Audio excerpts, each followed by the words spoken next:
C'est du solide sur Boursorama. Chaque semaine, on vous donne des conseils pour mieux gérer votre épargne immobilière. Aujourd'hui, on se demande s'il y a, ma foi, tiens, des SCPI qui seraient à éviter. Bonjour Jean-Marc.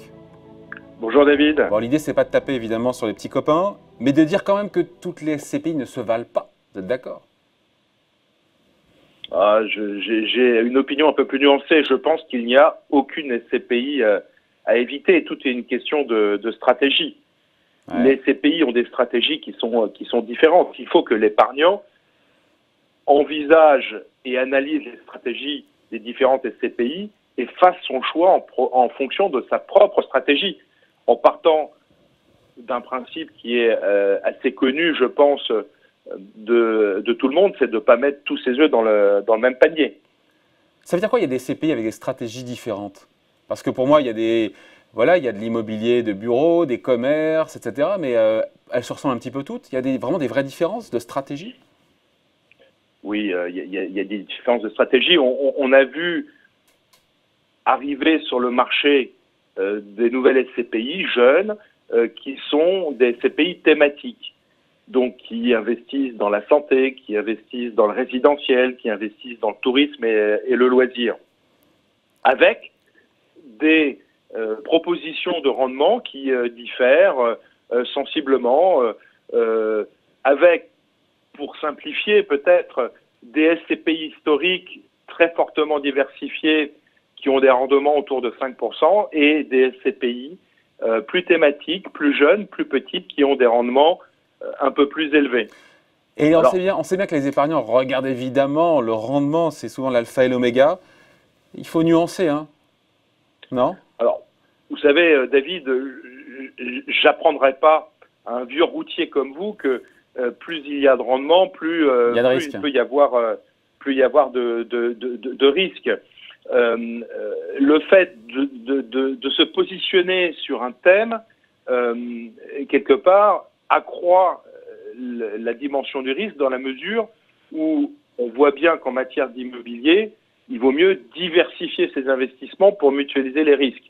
Néanmoins, on peut tout à fait imaginer qu'un épargnant n'investisse pas tout son patrimoine dans une SCPI thématique, mais puisse à l'intérieur d'une allocation mettre un peu de thème 1 et un peu de thème 2 et peut-être une partie un peu plus importante sur des SCPI diversifiés. Parce que en matière d'immobilier, la diversification a quand même une vertu, c'est que vous n'avez pas tous les locataires qui cessent de payer au même moment, vous n'avez pas tous les actifs qui nécessitent des travaux au même moment, ou vous n'avez pas tous les pays qui rentrent dans des phases économiques difficiles au même moment. Et donc, de ce point de vue-là, si on cherche un minimum de sécurité, c'est bien de regarder si la SCPI a une taille importante, a un nombre important d'actifs. C'est quoi un nombre important d'actifs? C'est quoi un nombre important d'actifs? Je pense qu'il en faut plusieurs centaines. Pour bien diversifier, pour bien diluer le risque, c'est ça? Absolument. Si vous avez 200 actifs, par exemple, le risque de problème sur un actif ne pèse qu'à hauteur de 0,5%. Pour juste vous donner un exemple, chez Sofidy, vous avez notre SCPI Immorente, qui est la SCPI française, qui a plus de 2000 actifs. Là, c'est une SCPI qui est méga diversifiée. Dans les qualités dont doit faire preuve une SCPI, et ça tombe encore plus sous le sens en période de crise sanitaire doublée d'une crise économique, c'est de s'assurer de la capacité à faire honorer les demandes de retrait de ses clients. Parce que certains peuvent avoir peur, vouloir revendre, et c'est important ça aussi comme critère à prendre en compte, non?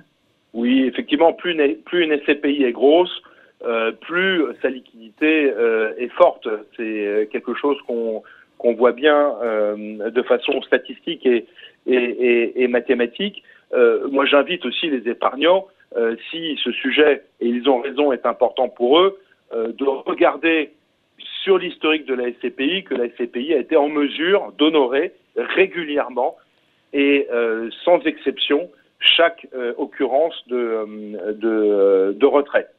Ouais, c'est-à-dire que le marché, finalement, est resté liquide. Il n'y a jamais eu de problème de liquidité sur les SCPI. Ouais, donc ce qu'il faut regarder, on finit là-dessus, hein, Jean-Marc, il faut s'assurer aussi Bah oui, du bon niveau de taux d'occupation des locaux et donc indirectement, là encore une fois, parce qu'on est en phase de crise économique, de s'assurer que la SCPI puisse s'assurer de sa capacité à, j'ai envie de dire, de gérer le turnover des locataires. Absolument. Je crois que le taux d'occupation, ça reste même en période de confinement et de crise sanitaire, ça reste l'alpha et l'oméga d'une SCPI. Quand on regarde dans les rapports annuels, parce que les SCPI sont très riches en informations pour les épargnants, les taux d'occupation sur longue période, c'est quelque part un indicateur précieux pour savoir si la société de gestion qui gère la SCPI a les moyens et a la capacité et l'expérience pour maintenir des taux d'occupation élevés. Et c'est d'autant plus vrai lorsque vous avez beaucoup de locataires. Donc l'historique du taux d'occupation donne un signal intéressant sur la capacité de la société de gestion à passer les périodes difficiles et à récupérer les loyers et à faire en sorte qu'il y ait un minimum de locaux qui ne génèrent pas de loyers. Bon voilà, merci beaucoup. Merci Jean-Marc. Merci David. Rendez-vous la semaine prochaine pour un nouveau numéro de C'est du solide sur Boursorama.